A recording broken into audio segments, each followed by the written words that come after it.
Muy bien, damos la bienvenida en el estudio de los desayunos de 24 horas al analista económico Alberto Acosta. Alberto, buenos días, bienvenido a nuestro programa. Muy buenos días, un gusto estar con ustedes. Bueno, como ya lo anunciamos hace un minuto, el día de hoy llegará a la Asamblea Nacional el nuevo proyecto de reforma económica. Esta vez estará dirigido, de acuerdo a lo que dijo el ministro de Economía, únicamente a una reforma tributaria con fines recaudatorios. ¿Cuál es su visión sobre el tema y cuáles son los temas que deberían ir incluidos en esa reforma? Yo veo con mucha preocupación que el país ha entrado en un modo de autodestrucción. Los intereses políticos de corto plazo priman por los objetivos de largo plazo.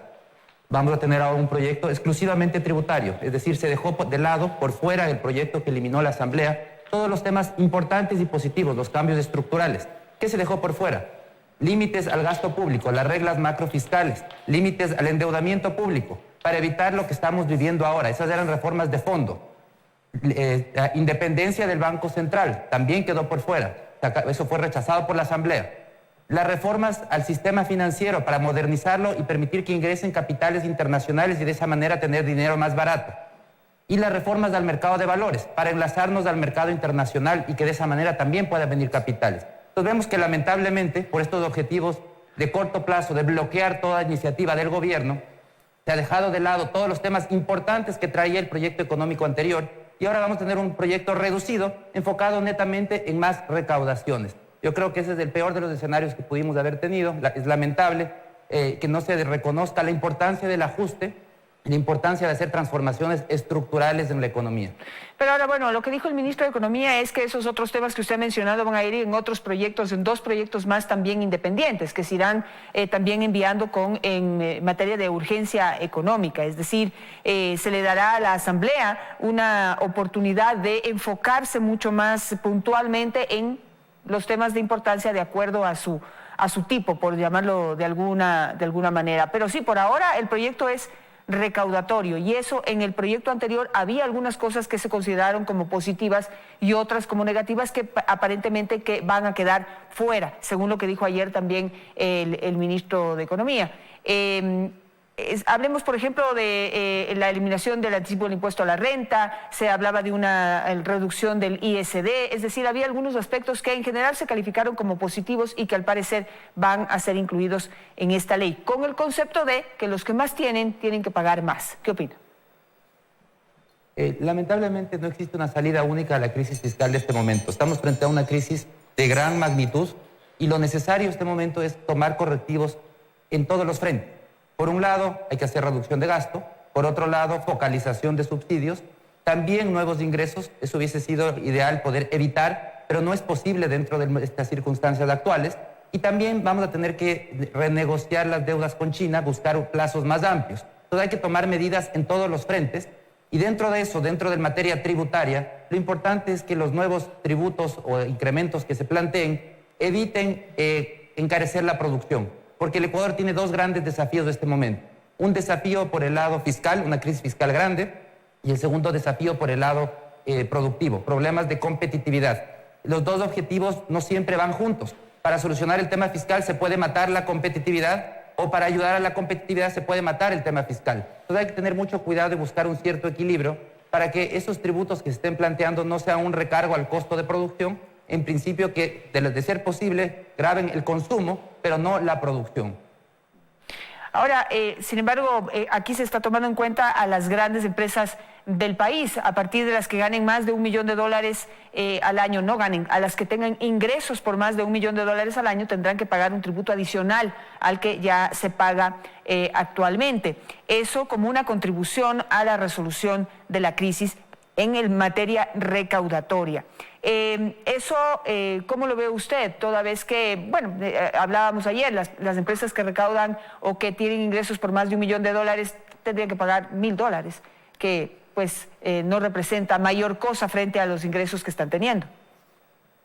Yo creo que puntualmente en el tema de la contribución especial hay que tener cuidado que las empresas que están perdiendo dinero, porque esa contribución es para los próximos 3 años, puede haber empresas, y de hecho hay empresas grandes que pierden dinero, que esas empresas no tengan que pagar esa contribución.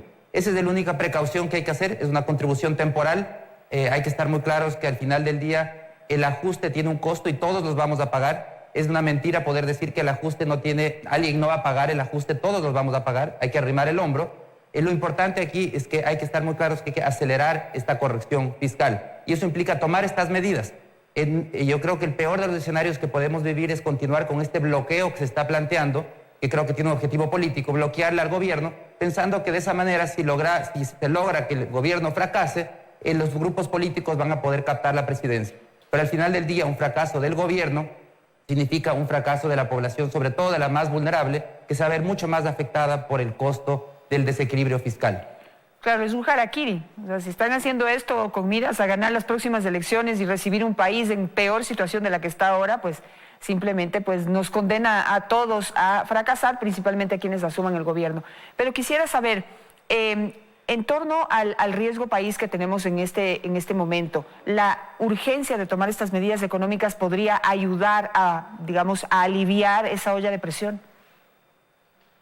Es urgente porque vemos ya los efectos inmediatos de la decisión de la Asamblea. La Asamblea echó abajo todas las reformas estructurales que el país había comprometido con el Fondo Monetario Internacional. Dice, necesitamos más tiempo. Yo creo que debemos preguntar a la gente en la calle, a quien ha perdido su empleo adecuado, si puede seguir esperando. ¿Cuántos meses o años más quiere darle a la Asamblea para que siga decidiendo los temas estructurales que se debieron haber hecho no al inicio de este gobierno, se debieron haber hecho desde 2014 cuando se acabó la bonanza? Y en el país seguimos como que tenemos todo el tiempo del mundo sin tomar medidas de fondo, sin hacer cambios estructurales en el país y queremos que el escenario mejore. Simplemente las cosas no van a mejorar si no hacemos cambios de fondo. Y en este momento lo importante sería que el país se dé cuenta que hay que apoyar las reformas estructurales, tiene que cambiar el país, tiene que corregirse el desequilibrio fiscal y el desequilibrio de competitividad, porque caso contrario, los políticos que lleguen a Carondelet lo que van a recibir son las cenizas del país que fue el Ecuador.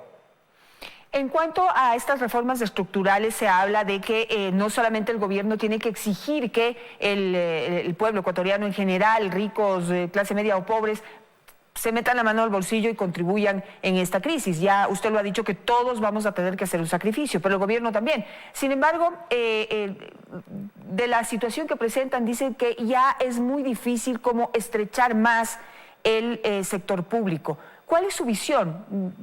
Yo ayer le planteé una realidad en el Ministerio de Salud al ministro de Economía, en donde se ve que sí se puede desinflar mucho más o por lo menos reorganizar hacia más la parte operativa que la parte administrativa. ¿Cómo lo ve usted? ¿Se puede reducir y en qué medida?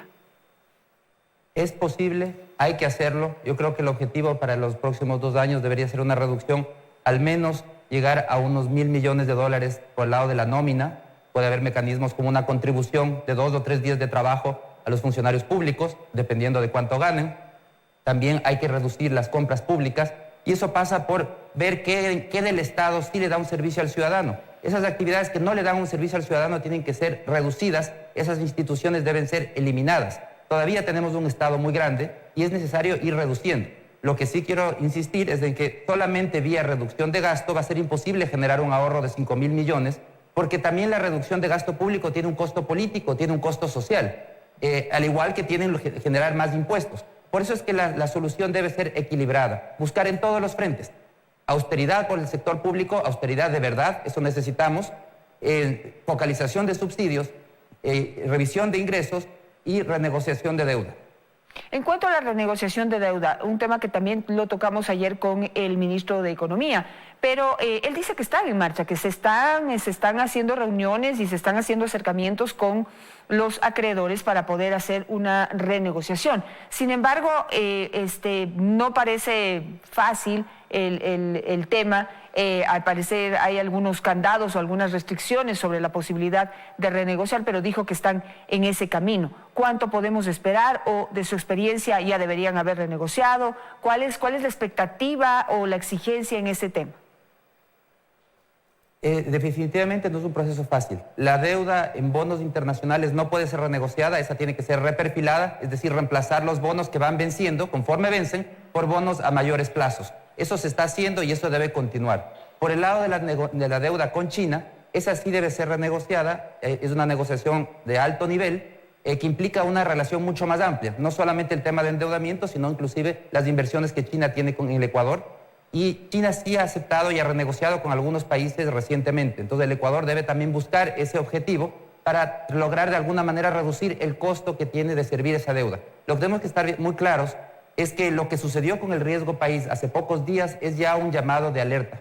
El país está viviendo en tiempo suplementario. Estamos viviendo del endeudamiento de manera excesiva y al rechazar poner en orden la economía, los inversionistas ya se están poniendo muy preocupados.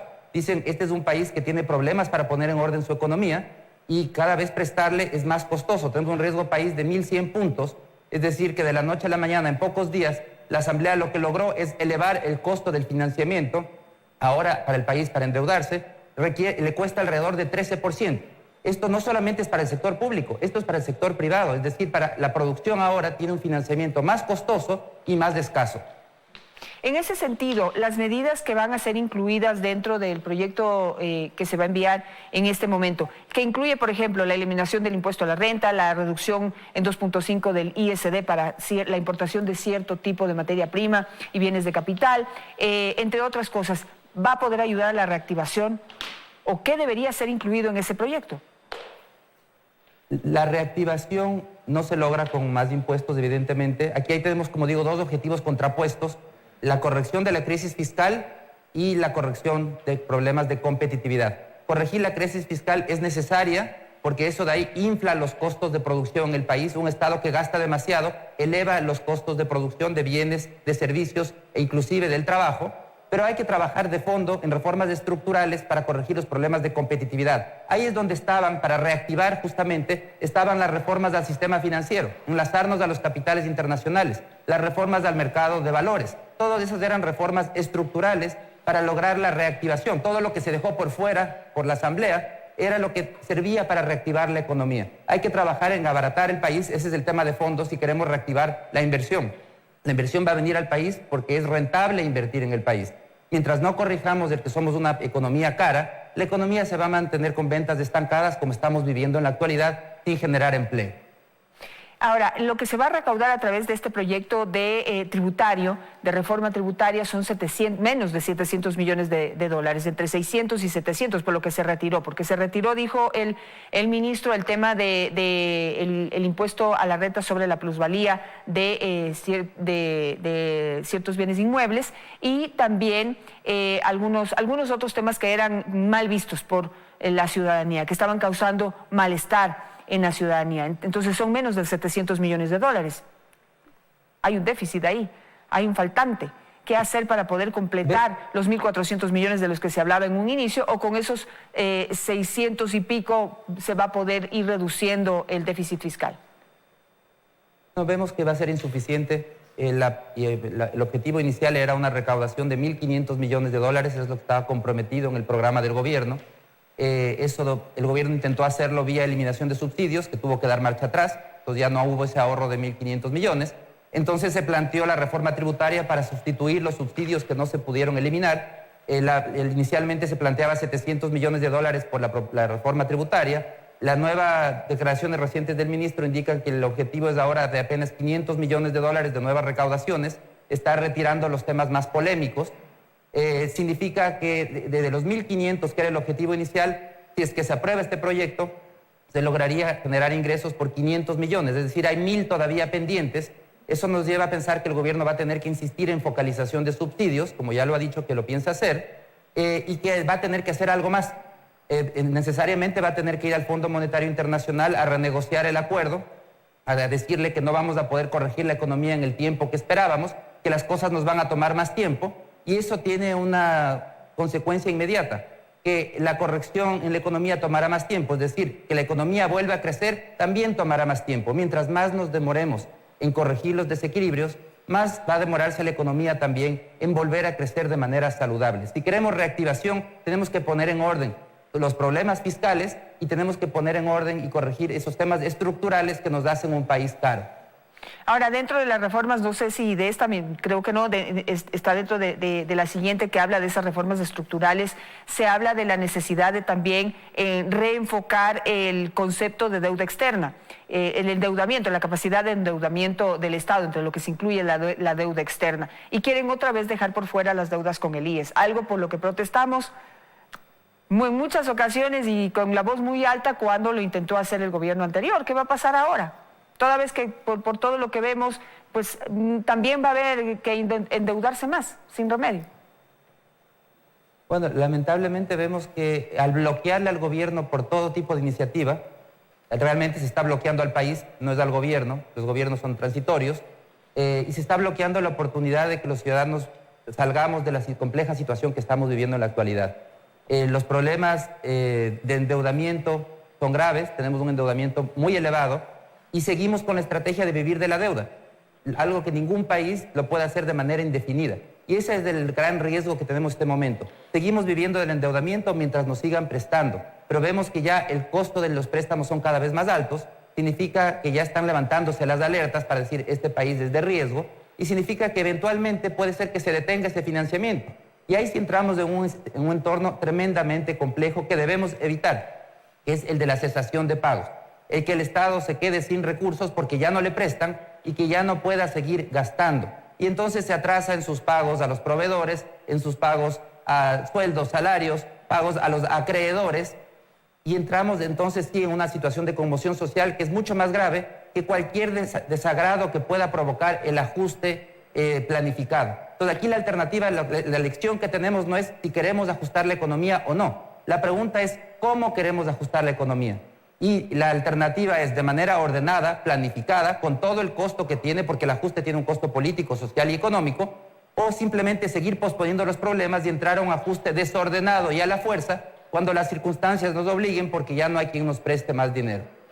Por último, ¿cuáles son sus proyecciones? Este año, ¿cómo va a terminar la economía y cuál va a ser la proyección para el próximo? Porque ya se habla de que puede haber un decrecimiento de la economía. Estamos frente a una economía estancada, es probable que este año cerremos con una cifra muy cercana a cero y para el próximo año las cosas no mejoran de manera significativa. Yo creo que también vamos a tener un escenario muy similar, también muy cercano a cero, aunque hay previsiones oficiales que hablan de un pequeño crecimiento para el próximo año, pero probablemente no se consiga. Vemos que los problemas no se corrigen, las cosas se siguen posponiendo, no tomamos decisiones, las fuerzas políticas bloquean cualquier iniciativa del gobierno y al final del día los que pagamos los platos rotos somos los ciudadanos que seguimos viviendo en una economía estancada y esto parece que va a durar todavía por algún tiempo más, lamentablemente. Me quedo con eso. Muchísimas gracias, Alberto Acosta, por estar esta mañana con nosotros.